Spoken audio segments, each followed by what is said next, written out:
उत्तराखंड के श्रमिकों को बड़ी राहत, धामी सरकार ने न्यूनतम वेतन बढ़ाया, 1 अप्रैल 2026 से होगा लागू। उत्तराखंड में राशन कार्ड सेवाएं अब पूरी तरह से ऑनलाइन, घर बैठे करें आवेदन और संशोधन।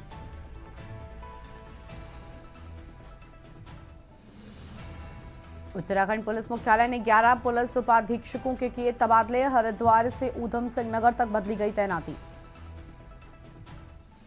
उत्तराखंड में एसआईआर के लिए पहले से तैयार कर लें आधार कार्ड समेत कुछ कागजात तो नहीं होगी मुश्किल, आयोग ने जारी की 12 दस्तावेजों की सूची। लक्सर में मस्जिद की मीनारों की ऊंचाई घटाने का काम शुरू, सुल्तानपुर मस्जिद निर्माण पर प्रशासन की कार्रवाई, कमेटी ने खुद शुरू किया ऊंचाई घटाने का काम। देहरादून में रात भर चला आरटीओ का शिकंजा, 40 चालान और 15 वाहन सीज। आप देख रहे हैं के न्यूज, खबरों का सारथी। रुक करेंगे खबरों की ओर। जिलाधिकारी एवं जिला निर्वाचन अधिकारी सविन बंसल की अध्यक्षता में मतदाता सूची के विशेष गहन पुनरीक्षण को लेकर राजनीतिक दलों के साथ बैठक हुई। उन्होंने हर बूथ पर BLA 2 नियुक्त कर पारदर्शी और समयबद्ध पुनरीक्षण की अपील की। 29 मई से 7 जून तक गणना प्रपत्रों की प्रिंटिंग और कार्मिकों का प्रशिक्षण होगा। 8 जून से 7 जुलाई तक BLO घर घर जाकर प्रपत्र वितरित कर और संकलित करेंगे तथा नए बूथों का अंतिम निर्धारण होगा। 14 जुलाई को मतदाता सूची का पहला ड्राफ्ट जारी होगा। 14 जुलाई से 13 अगस्त तक दावे आपत्तियां ली जाएंगी, जिनका निस्तारण 11 सितंबर तक होगा। अंतिम सूची 15 सितंबर को प्रकाशित होगी।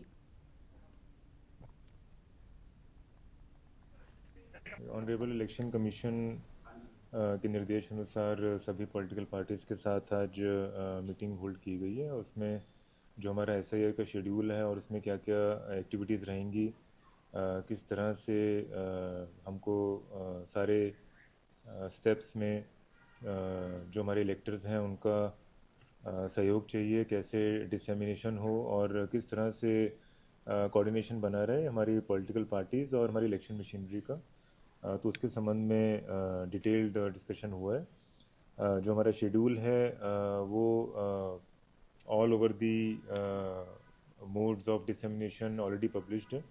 29 मई से 15 सितंबर जो हमारी ये एक्सरसाइज गतिमान रहेगी।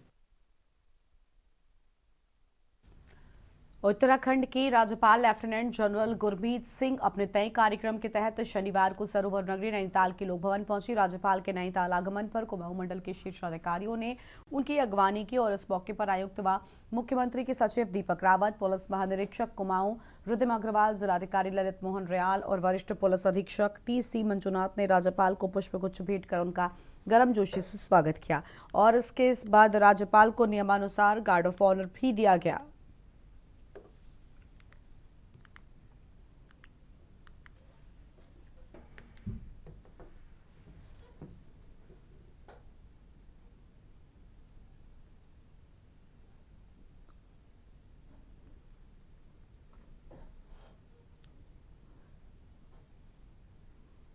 पहले तो अत्यंत खुशी है, जब भी मैं कुमाऊं मंडल में आता हूं, नैनीताल में आता हूं, एक अलग ही खुशी होती है।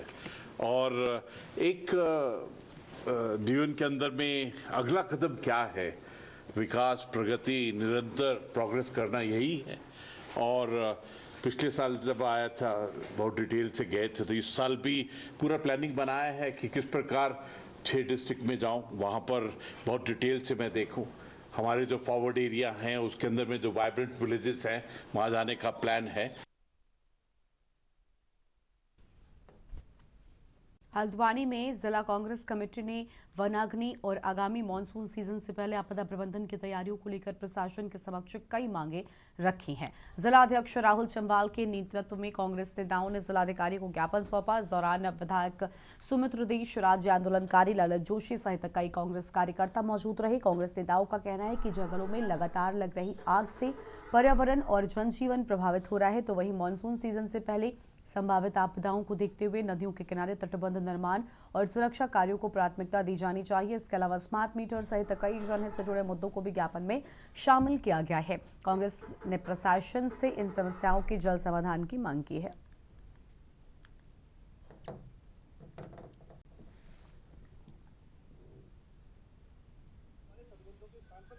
सम्मानित लोग यहाँ मौजूद हैं। जिला अध्यक्ष राहुल चंवाल जी और के नेतृत्व में और जिला कांग्रेस कमेटी के नेतृत्व में यहाँ पे ज्ञापन अति महत्वपूर्ण विषय जो जिले के हैं। गर्मियों का सीजन आ रहा है, जंगलों में आग लग जाती है, फॉरेस्ट फायर्स ऐसे फैल जाती हैं और संपदा का बहुत भारी नुकसान होता है। तो उस नुकसान से बचने के लिए कैसे प्रिवेंटिव मेजर्स हम लोग पहले से ले सकते हैं, और उसके अलावा बिंदु खत्ता और अन्य जगहों पे जहाँ पे तटबंदी की आवश्यकता है उसके भी विषय उठाए गए। उनसे वहाँ पे एक मौका मुआयना करने के लिए भी आग्रह करा गया। देखिए, आज हम लोग ने अपनी जिला कांग्रेस कमेटी के सभी वरिष्ठ साथियों के साथ माननीय जिलाधिकारी महोदय को ज्ञापन दिया है, और हम लोग चाहते हैं कि जो जंगलों में आग लगती है, वनाग्नि होती है, तो उसको लेकर के पहले से ही प्रशासन जो है वो मुस्तैद रहे। और जो जब आग लगती है तो उससे क्या होता है कि कई प्रकार का नुकसान हमारे एक आम जनमानस को झेलना पड़ता है, वहाँ के जो जंगली जानवर होते हैं उनको झेलना पड़ता है, और प्रशासन तब जागता है जब जंगलों में आग पूरी तरह फैल जाती है। अपन आज जो है जो विशेष तौर पर जो पहाड़ों में जो जंगली जानवर हैं, इस नैनीताल जिले के अंदर कई जगह ऐसे हैं जिन्हें जंगली जानवर बिल्कुल बर्बाद कर दिए हैं पूरी फसल को, तथा साथ साथ तटबंध जो बरसात आने वाली, कई जगह तटबंध टूटे हुए हैं। हल्द्वानी शहर का ही कुल हाल यह है कि एक बरसात में पूरा शहर भर जाता है। इन सब बातों को लेकर करके हमने एक ज्ञापन दिया है। यहाँ स्थानीय जो नागरिक जनप्रतिनिधि सब हैं, लोग भी उपस्थित थे, उनके साथ एक ज्ञापन दिया है। ये उम्मीद के साथ कि डीएम साहब इस पर जो है संज्ञान लेंगे। आज उनका प्रतिनिधि मंडल यहाँ आया था, तो उनके मेमोरेंडम में मुख्यतया फॉरेस्ट फायर, फ्लड प्रोटेक्शन और स्मार्ट मीटर को लेके इश्यूज रेज किए गए थे। तो जो फॉरेस्ट फायर का इशू है वो हम समस्त जो प्रभागीय वनाधिकारी हैं उनको कार्य योजना के अनुरूप काम करने के लिए डायरेक्शन दे रहे हैं। फ्लड प्रोटेक्शन का जो गौला रिवर और नंदौर में जो मसला है, तो इरिगेशन डिपार्टमेंट और डीएफओ का अगेन ये मसला बन जाता है। लक्सर के सुल्तानपुर में बनी मस्जिद की अवैध बताई जा रही ऊंची मीनार की ऊंचाई कम करने का काम शुरू हो गया है। बुधवार को अधिकारियों के निरीक्षण के बाद मस्जिद कमेटी ने स्वयं ही मीनारों की ऊंचाई घटाने का आश्वासन दिया था, और इसी क्रम में शनिवार को मस्जिद की मीनारों को तोड़ने और ऊंचाई कम करने का कार्य शुरू कर दिया गया। बताया जाता है पिछले साल इस निर्माण को प्रशासन ने सील कर दिया था, क्योंकि मीनारों की ऊंचाई निर्धारित मानकों से अधिक बढ़ाई गई थी। प्रशासनिक अधिकारियों के अनुसार मस्जिद कमेटी ने खुद ही कार्रवाई शुरू की। हालांकि मीनारों की ऊंचाई कितनी कम होगी ये तय नहीं है। प्रशासन मौके पर नजर बनाए हुए है और नियमों के अनुसार आगे की प्रक्रिया जारी रहेगी। कुछ दिन पूर्व जो है सोशल मीडिया में मैसेज ट्रैक कर रहा था कि सुल्तानपुर में मीनार वाली में निर्माण कार्य किया जा रहा है। इस सूचना पर द्वारा पुलिस प्रशासन और राजस्व प्रशासन के द्वारा मौके का निरीक्षण किया गया। तो मौके पर यह पाया गया कि निर्माण कार्य तो नहीं किया जा रहा है, परंतु मस्जिद के अंदर फर्श पर उसको जो है फिनिशिंग का काम जो है थोड़ा बहुत किया जा रहा था। और पूछने पर उनके द्वारा बताया गया कि जो यहाँ नमाज पढ़ने आते हैं उनको ये बड़े बड़े जो गिट्टी पड़े हुए हैं ये चुभते हैं, इसलिए इसको हटाया गया है। उच्च न्यायालय के निर्देशों के क्रम में आज उप जिलाधिकारी नवाजिश खलिक ने नेतृत्व में आज नैनीताल कालाडोंगी मार्ग में सड़क किनारे अतिक्रमण पर बड़ी कार्रवाई करते हुए अवैध रूप से लगाए जा रहे फड़ खोखे हटाने के साथ ही फड़ कारोबारियों को सख्त चेतावनी देते हुए खोखे न लगाने की हिदायत दी गई है। और नवाजिश खलिक ने कहा कि सरिताताल व सुखताल के कैचमेंट क्षेत्र से सड़क किनारे लगाई जा रही अस्थायी दुकानों से ट्रैफिक जाम के साथ ही झील में समा रही गंदगी को लेकर प्रशासन अतिक्रमण पर जीरो टॉलरेंस दिखा रहा है।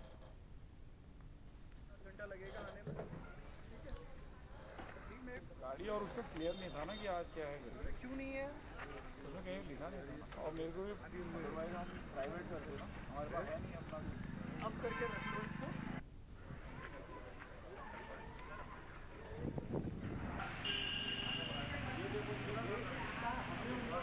ऑनरेबल हाई कोर्ट में योजित पीआईएल संख्या 121/2025 में स्पष्ट निर्देश दिए गए हैं कि सरिता ताल और जो खुरपा ताल है उसका जो कैचमेंट एरिया है उसमें किसी भी प्रकार का स्टॉल और कोई भी एनक्रोचमेंट ना हो, जिससे कि लेक में कोई गंदगी ना जा सके। तो उसी क्रम में आज विभिन्न विभागों के साथ पीडब्ल्यूडी, प्राधिकरण, नगर पालिका, जिला पंचायत, रेवेन्यू, पुलिस के साथ यहाँ पर निरीक्षण किया गया है और जितने जो फड़ हैं और जो जितने अवैध स्टॉल चल रहे थे उन सबको हटाया गया है। और साथ ही ये निर्देशित किया गया है कि भविष्य में भी इस प्रकार की कोई भी गतिविधि यहाँ संचालित ना की जाए जिससे लेक के कैचमेंट एरिया पे इफेक्ट पड़े एडवर्सली। इस चीज़ के लिए रेगुलर मॉनिटरिंग करी जाएगी और हमारे द्वारा इसमें एक कमेटी भी गठित की जा रही है जो कि रेगुलरली यहाँ पर आकर मॉनिटरिंग करेगी और हमारे द्वारा स्वयं भी इसमें समय समय पर निरीक्षण किया जाएगा ताकि ये एक हैबिट बन जाए कि यहाँ पर इस तरह का जो भी इलीगल स्टॉल्स हैं वो ना लगे।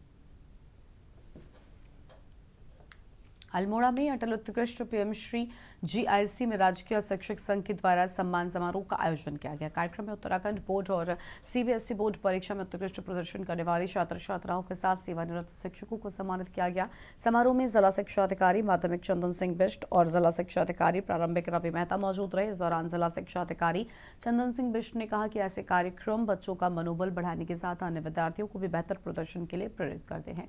कार्यक्रम में जनपद और राज्य स्तर की वरीयता सूची में स्थान प्राप्त करने वाले विद्यार्थियों और उनके अभिभावकों को भी सम्मानित किया गया है।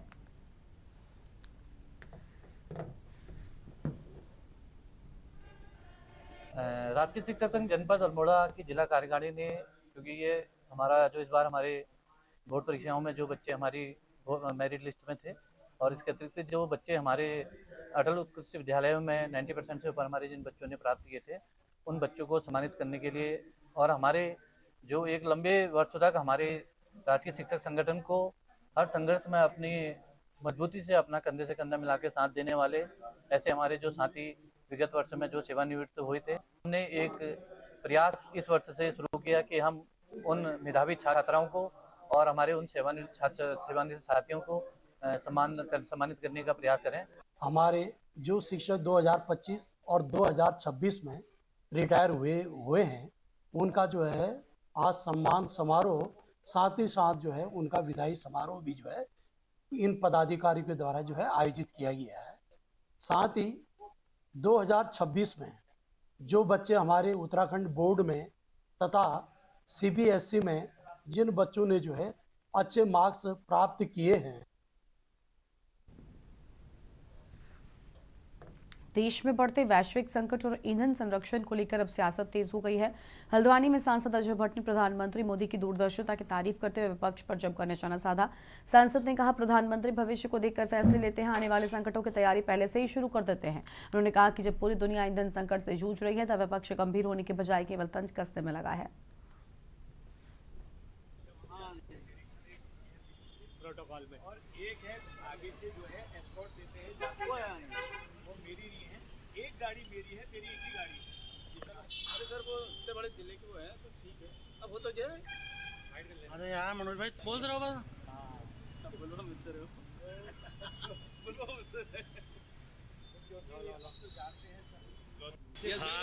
रुद्रपुर वाले एक नहीं जानता था दैनिक वाले ऐसा करा वहाँ ट्वीट कराते क्या ले रहे मौका मिला तो फिर यार कर लो और मुझे भी मौका मिला, मैं भी तो आज बिल्कुल उन्होंने एक फोन आया कि कुछ पत्रकार तुम्हारा इंतजार करते हैं, हमारे पास 2-3 गाड़ी नहीं है, तो है एक है तहसीलदार आता है जब हम निरीक्षण एक प्रोटोकॉल में और एक है आगे से जो है एस्कॉर्ट देते हैं जाते वो मेरी नहीं है, एक गाड़ी मेरी है, तेरी एक ही गाड़ी है। अरे सर वो इतने बड़े जिले के वो है तो ठीक है, अब वो तो जो है। अरे यार मनोज भाई बोल रहे हो बस।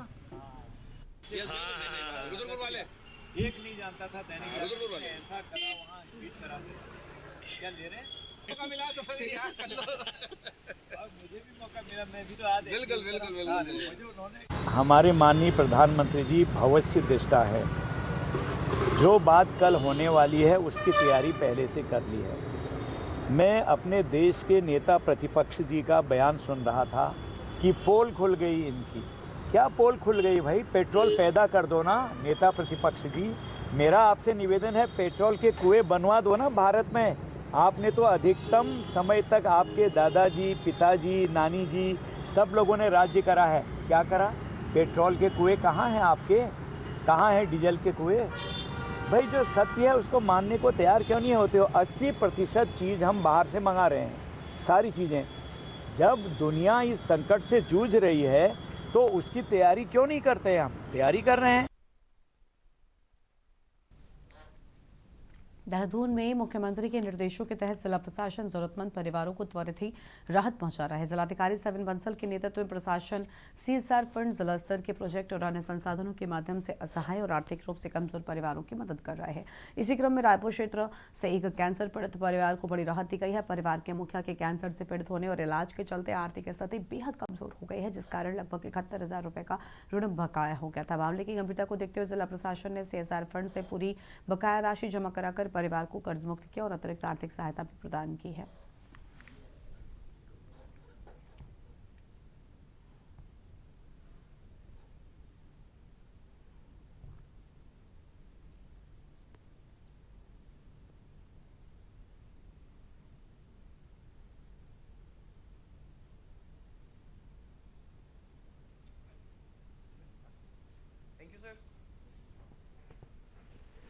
बोलना मैंने SSP साहब को देखी थी गाड़ी। इसमें देखिए माननीय मुख्यमंत्री जी का संकल्प है कि कई बार ऐसे कुछ केसेस होते हैं जो हमारी एग्जिस्टिंग स्कीम से कवर नहीं हो पाते या उनको त्वरित सहायता नहीं मिल पाती। तो माननीय मुख्यमंत्री जी ने ऐसी फ्लेक्सिबिलिटीज़ जिलों में प्रदान की हुई है कि हम अपने यहाँ पर कोई ना कोई मैकेनिज्म डिवाइस करके, वेज एंड मीन्स डिवाइस करके ऐसे वल्नरेबल, डिसएडवांटेज्ड, पीड़ित परिवारों को तत्काल राहत हम उपलब्ध करवा पाएँ। हल्द्वानी में जिला कांग्रेस कमेटी ने वनाग्नि और आगामी मानसून सीजन से पहले आपदा प्रबंधन की तैयारियों को लेकर प्रशासन के समक्ष कई मांगे रखी। जिलाध्यक्ष राहुल चंवाल के नेतृत्व में कांग्रेस नेताओं ने जिलाधिकारी को ज्ञापन सौंपा। इस दौरान विधायक सुमित्र देश, राज्य आंदोलनकारी ललित जोशी सहित कई कांग्रेस कार्यकर्ता मौजूद रहे। कांग्रेस नेताओं का कहना है कि जंगलों में लगातार लग रही आग से पर्यावरण और जनजीवन प्रभावित हो रहा है। वहीं मानसून सीजन से पहले संभावित आपदाओं को देखते हुए नदियों के किनारे तटबंध निर्माण और सुरक्षा कार्यों को प्राथमिकता दी जानी चाहिए। इसके अलावा स्मार्ट मीटर सहित कई जनहित से जुड़े मुद्दों को विज्ञापन में शामिल किया गया है।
जोड़ा जाए, व्यापक जनजागरूकता अभियान चलाया जाए, उस पर फ्लैक्स आदि सभी ग्रामीण जनता को वनाग्नि से निपटने के तरीके प्रचारित किए जाए ताकि जिले भर के सम्मानित लोग यहाँ मौजूद हैं। जिला अध्यक्ष राहुल चंवाल जी और के नेतृत्व में और जिला कांग्रेस कमेटी के नेतृत्व में यहाँ पे ज्ञापन, अति महत्वपूर्ण विषय जो जिले के हैं।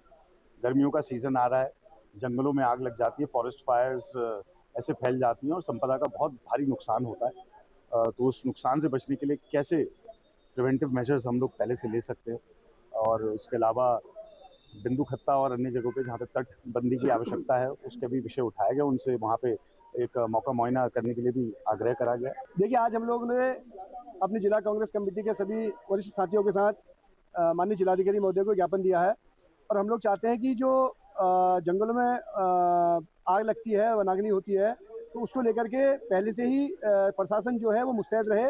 और जो जब आग लगती है तो उससे क्या होता है कि कई प्रकार का नुकसान हमारे एक आम जनमानस को झेलना पड़ता है, वहाँ के जो जंगली जानवर होते हैं उनको झेलना पड़ता है, और प्रशासन तब जागता है जब जंगलों में आग पूरी तरह फैल जाती है। अपन आज जो है जो विशेष तौर पर जो पहाड़ों में जो जंगली जानवर हैं, इस नैनीताल जिले के अंदर कई जगह ऐसे हैं जंगली जानवर बिल्कुल बर्बाद कर दिए हैं पूरी फसल को, तथा साथ साथ तटबंध, जो बरसात आने वाली, कई जगह तटबंध टूटे हुए हैं। हल्द्वानी शहर का ही कुल हाल यह है कि एक बरसात में पूरा शहर भर जाता है। इन सब बातों को लेकर करके हमने एक ज्ञापन दिया है। यहाँ जो स्थानीय जो नागरिक जनप्रतिनिधि सब हैं, लोग उपस्थित थे, उनके साथ एक ज्ञापन दिया है। ये उम्मीद के साथ कि डीएम साहब इस पर जो है संज्ञान लेंगे। आज उनका प्रतिनिधि मंडल यहाँ आया था, तो उनके मेमोरेंडम में मुख्यतया फॉरेस्ट फायर, फ्लड प्रोटेक्शन और स्मार्ट मीटर को लेके इश्यूज रेज किए गए थे। तो जो फॉरेस्ट फायर का इशू है वो हम समस्त जो प्रभागीय वनाधिकारी हैं उनको कार्य योजना के अनुरूप काम करने के लिए डायरेक्शन दे रहे हैं। फ्लड प्रोटेक्शन का जो गौला रिवर और नंदौर में जो मसला है तो इरिगेशन डिपार्टमेंट और डीएफओ का अगेन ये मसला बन जाता है।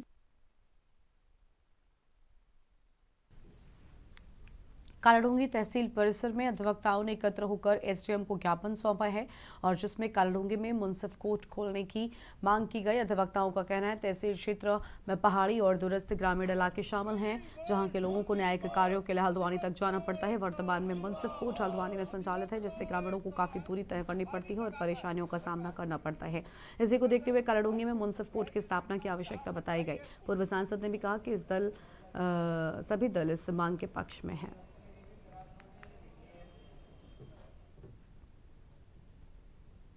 आज मुझे एक ज्ञापन प्राप्त हुआ है जो कालाडूंगी में मुंसिफ कोर्ट से संबंधित में है। मुंसिफ कोर्ट को स्थापित किए जाने के संबंध में जो माननीय मुख्यमंत्री जी को संदर्भित है और इसमें जो ज्ञापनदाता हैं समस्त कालाडूंगी के तहसील निवासी हैं और अधिवक्तागण पूर्व सांसद श्री महेंद्र पाल जी के नेतृत्व में इनके द्वारा एक ज्ञापन सौंपा गया। ज्ञापन में इनके द्वारा मांग की गई है कि जो कालाडूंगी है, कालाडूंगी में एक मुंसिफ कोर्ट स्थापित की जाए। वर्तमान में जो यहाँ के नागरिक हैं, मुंसिफ कोर्ट इनकी हल्द्वानी में चलती है जो यहाँ से लगभग 27 किलोमीटर की दूरी पर है। म्यूनिसिपल जो मुंसिपी होनी है म्यूनिसिपल क्षेत्र के अंदर, इसमें 2002 में माननीय स्वर्गीय एन.डी. तिवारी जी ने तत्कालीन मुख्यमंत्री के रूप में यहाँ भी मुंसिपी दी थी। कच्चा कोटेले के साथ साथ बहुत सी जगह दी और जगह स्थापित हो गई, कालाडूंगी में नहीं। आज तक इतने दिन से कालाडूंगी इतनी मुख्य जगह है, यहाँ अधिवक्ता दूर दूर से आते हैं, प्रैक्टिस करते हैं। एसडीएम कोर्ट सुचारू रूप से चल रही है। कालाडूंगी कोतवाली क्षेत्र की कमोला ग्राम सभा में देर रात चोरी की बड़ी वारदात सामने आई। रामनगर हल्द्वानी मुख्य सड़क किनारे स्थित एक घर में चोरों ने उस समय वारदात को अंजाम दिया जब परिवार शाम के समय घर से बाहर गया हुआ था। गृह स्वामी विजय मुडलकोटी ने बताया कि रात करीब 2 बजे पड़ोसियों ने चोरी की सूचना दी जिसके बाद घटना का पता चला है। अपने पहाड़ गए थे तो कल रात हमें फ़ोन आया 1:30 बजे करीब कि आपके घर में तोड़फोड़ की आवाज़ आ रही है। तो हमने पता किया कि ये क्या हो रहा है, कैसा हो रहा है करके, तो पता चला कि चोरी हुई है घर में, जिसमें हमारा 60,000 रुपये नकदी और 8 तोला करीब सोना और 2 किलो करीब चांदी जो है कि चोरी हो गया। देखिए, कल धमोला में एक चोरी की सूचना मिली थी और इसमें गृह स्वामी घर से बाहर गया था और किसी पड़ोसी द्वारा उसमें सूचना की जानकारी दी गई थी। उस संबंध में हमारे द्वारा एक तहरीर प्राप्त की गई है और तहरीर में जो है कुछ पैसे और जेवरात की चोरी की बात की गई है। इस संबंध में आवश्यक कार्रवाई की जा रही है। इस बुलेटिन में इतना ही। तमाम बड़ी खबरों के लिए आप देखते रहिए न्यूज़ इंडिया। नमस्कार।